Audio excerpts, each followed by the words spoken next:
Hello，大家好，我係 Driver Sir，歡迎收睇英國小學大不同。如果大家有機會同嗰一啲移英嘅香港小朋友傾偈，問佢你中唔中意喺英國讀書啊？我相信10個有10個都會話俾你聽，梗係中意啦咁樣。可能佢會只係答，因為冇功課同埋冇考試咯咁樣。咁但係其實英國嘅小學除咗冇功課同埋少考試之外，其實仲有其他嘅原因，係會令一班香港嘅小朋友不知不覺間從此愛上返學。今日我哋就一齊嚟睇下，究竟有邊10大嘅改變。第一樣嘅分別就係唔使再行樓梯啦。大家都知香港嘅小學全部都係多層建築，閒閒地都6、7層。唔好話返學嘅時候要孭咗個重揼揼嘅書包，由1樓行上去5、6樓。仲要未計，你可能嗰陣時係30幾度喎，咁所以咧，好多學生咧都好唔中意行樓梯。一日計埋返學放學2個小息，再有午息，再可能上埋體育堂，去埋其他特別室。每一日嘅小學生不停喺個學校度來來回回，其實可能行咗幾十次樓梯。咁所以行樓梯成為咗香港學生每日必做嘅事。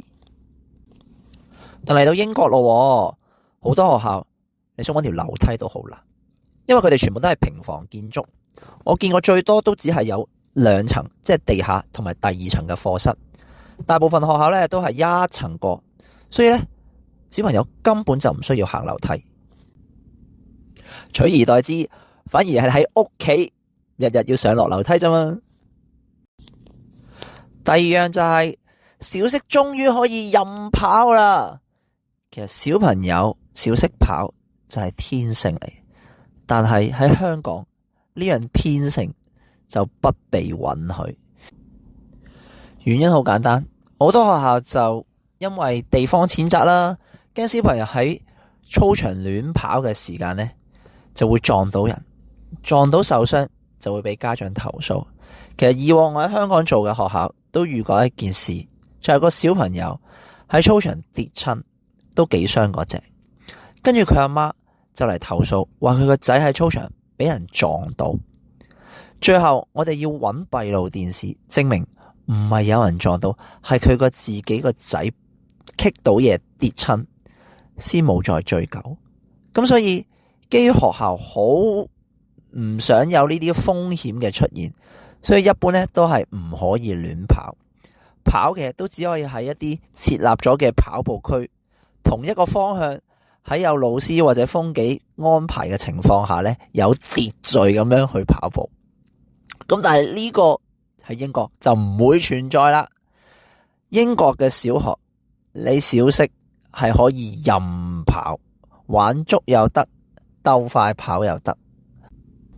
英國小學呢，一般就會有硬地操場，同埋有一大片草地嘅。但我見小息咧，佢哋多數都只係俾小朋友咧喺硬地操場度玩。咁但係草地咧就可能要有活動或者有老師教練帶咧，佢先可以玩嘅。硬地操場一般大細咧最基本都有2、3個籃球場，有啲學校咧仲會有一啲攀爬架啊，或者有啲其他嘅設施咧，俾學生喺小息嘅時候玩嘅。另外咧，英國呢邊假設佢真係有事故發生呢，其實佢哋就冇喺香港咁嚴重。一般如果你跌親，其實拍2拍，攞張濕紙巾揞住個傷口，咁就冇嘢噶啦。就算我見過啲極端嘅例子，個小朋友真係受傷，甚至有斷手斷腳嘅情況呢，家長對學校咧都唔會有太大嘅責難，咁所以咧就令到學校咧都好放心咧，俾小朋友喺操場任跑唔嬲啦。跟住落嚟，當然就係唔需要再帶書包返學啦。喺英國咧，普遍咧所有你要喺學校用嘅嘢咧，其實學校都會提供嘅。咁當然有啲基本嘅，譬如水樽啊、食物盒啊嗰啲咧，就要自己帶啦。咁但係有啲學校咧，其實佢都會有提供一個好好似公民袋咁嘅書包，上面咧都會有學校名嘅。咁一般裏邊都可能裝幾張紙啊，裝本圖書啊咁樣嘅啫。同香港咧一日10堂有幾十本書重疊疊嗰啲書包咧係完全冇得比嘅。咁所以嚟到英國，第一就唔使再幫小朋友執書包啦。第二，小朋友咧都唔需要孭住個書包返學。話咁快就嚟到第4個改變。呢個改變對於部分嘅小朋友嚟講，未必一件好事，就係冇得再用自己嘅文具啦。香港成行成市都係文具鋪，其中一個原因就因為不論中學生定係小學生，都好中意買自己嘅文具，買自己嘅筆袋，好靚好靚咁樣呢，就翻去同啲同學炫耀又好，分享又好，乜都好。但係到英國，你再冇呢個機會，所有喺課室用嘅文具都係由老師中央派發，統一去預備。我去過咁多間學校，一般佢哋每一張台呢都會有一個筆筒，裏邊分別會有鉛筆、間尺、熒光筆，仲有幾支可能佢會攞嚟批改嘅綠色或者紫色嘅原子筆。第二個經常見到就係每張台下邊呢，佢哋會有個類似櫃筒，但係其實一個好淺嘅 tray 嘅。咁裏邊咧就可以放佢一啲日常嘅書本同埋文具。最後咧一種就係可能小低年班會用多啲嘅，就係咧老師台嗰度咧會有一架車，咁就類似文具車。第一格咧就全部都係鉛筆，之後可能就係木顏色啦，或者其他嘅水筆等等。要用嘅時候咧，咁就每組派人出嚟咧，就攞一兜翻去自己個位。用完之後咧，佢又要拎翻出去老師嗰個文具車咁樣。大家有冇留意？我提漏咗一樣香港經常要用嘅文具，就係擦紙膠啦。冇錯啊，喺英國課室裏邊，擦紙膠係唔會經常見到。我試過最離譜嘅係全個班房只有2嚿咁大把嘅擦紙膠喺老師台面，你要用嘅就係出去借，借完你要還翻。點解呢？我觀察到其中一個原因就係，我覺得老師係唔鼓勵佢哋擦自己做嘅嘢，錯咗呢就查咗佢，然後喺側邊寫。甚或就係我哋以前喺香港最憎同學做嘅就係喺一個錯嘅答案上邊大力咁樣寫一個啱嘅答案，特別喺數學，即係你可能寫個4錯咗，然後你就好大力喺上面寫翻個5字冚咗個4。呢啲做法英國小朋友係經常做嘅。另一個有關於文具，而我上堂嘅時候經常遇到，亦都令我覺得好煩惱，就係啲學生經常需要刨鉛筆。冇錯，佢哋咧喺學校只會用鉛筆。香港好盛行嘅鉛芯筆，我係從來冇見過。所有小學生都係用鉛筆，咁用鉛筆就梗係要刨啦。咁又好有趣喎。大部分老師咧，佢只係準備一啲好原始，我哋以前刨木顏色嗰啲手動嘅鉛筆刨，就可能一班有2-3個咁樣啦。最抵死嗰啲咁嘅鉛筆刨，仲要係冇蓋嗰隻，咩意思咧？一刨出嚟咧，嗰啲碎就會跌出嚟嗰啲，所以多數咧，佢可能就會喺垃圾桶側邊擠幾個，或者搵個兜裝住跌出嚟嗰啲咁嘅鉛筆碎，但係結果可想而知就係嗰啲學生，第一有時候唔夠力刨啦，佢就揾你叫佢幫佢刨；第二就佢哋根本就唔係刨啦一個合適嘅位置，刨到周地都係，整到污糟邋遢。咁當然我都見過咧，有啲係老師自費嘅，就係買啲電動嘅鉛筆刨。咁但係呢個咧都唔係一個常態嚟嘅。咁基於學校中央提供文具呢樣嘢咧，我留意到咧，小學生咧又有另一個情況喎，就係咩咧？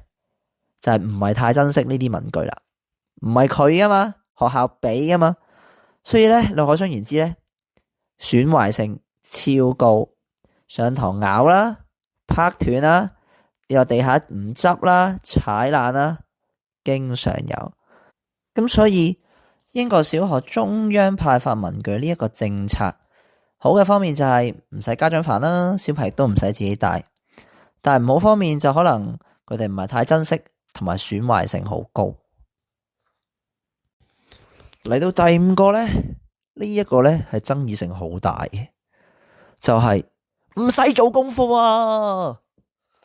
嗱，呢度補充少少先。咁我的確知道呢，其實唔少學校呢都係有功課嘅。咁有啲嘅 grammar school 或者私校呢，甚至每日都有。甚至我知道呢，有某啲可能倫敦或者曼城 grammar school 中學附近嗰啲嘅 state school 小學呢，佢都會逼嗰啲學生呢做功課呢去預備 11 plus 嘅。咁但係呢，由於我未去過嗰啲學校代課，所以我就評論唔到。但係呢，我喺曼城北部啦，你當嗰邊嘅學校嘅 state school 呢，其實普遍呢都係冇功課，包括我自己兩個女嗰間學校呢，都唔會有一啲功課。咁但係咪真係完全乜嘢都唔做呢？咁樣咁又唔係嘅。咁其實呢，我發覺普遍都一定有佢哋俗稱叫做 Big Spell 嘅默書啦。不論係 Year 1開始，甚至去到 Year 6呢，都會嘅。可能一個星期一次到啦，或者有啲呢係一季一個 sem 先會有一份功課，咁都有嘅。咁都間唔中呢去過一兩間嘅 state school 呢，佢都有功課嘅，就係一個星期一次，每次呢就做一科之類。咁但係呢個呢真係絕無僅有，我記得好似得一至兩間有呢個安排咁樣啫。但係不論咩功課呢，其實佢哋都係採取一個非強迫自願性嘅政策，即係你唔做呢，原則上係冇後果嘅。咁就同香港簡直差天共地啦。香港你做小題啊，個老師都捉住你嚟鬧啦，叫你即刻做翻啦。仲有回想起以前，即係一日中英數至少3樣，仲未計術科，即係10幾樣嘅功課。其實作為一個小學生呢，都的確幾吃力嘅。咁所以如果你喺香港讀開咁嘅學校，突然之間轉嚟英國，竟然同你講，竟然冇功課啊！哇，簡直一個係天大嘅喜訊。咁作為家長，其實都有兩派嘅。有一派咧都會覺得哇，好輕鬆啊，唔使再困獸鬥，日日就喺度為住要逼嗰啲仔女喺度做功課啊、改正啊，跟住得閒做漏功課又要收家長、收老師嘅電話等等。咁但係另一批家長咧，有另一個想法就係，哇，搞錯，你乜功課都冇，咁我真係完全你唔知你做乜噶喎。你喺學校學緊 ABC 又唔知，你學緊加減乘除都唔知，咁我點幫你即係溫習咧？咁樣咁姑勿論你係取住邊個心態都好，總之英國咧小學嘅功課咧就肯定同香港係差天共地嘅。雖然只係講到頭5項，但係咧已經用咗好多時間。我決定要將6至10項嘅改變輯錄成為下半集。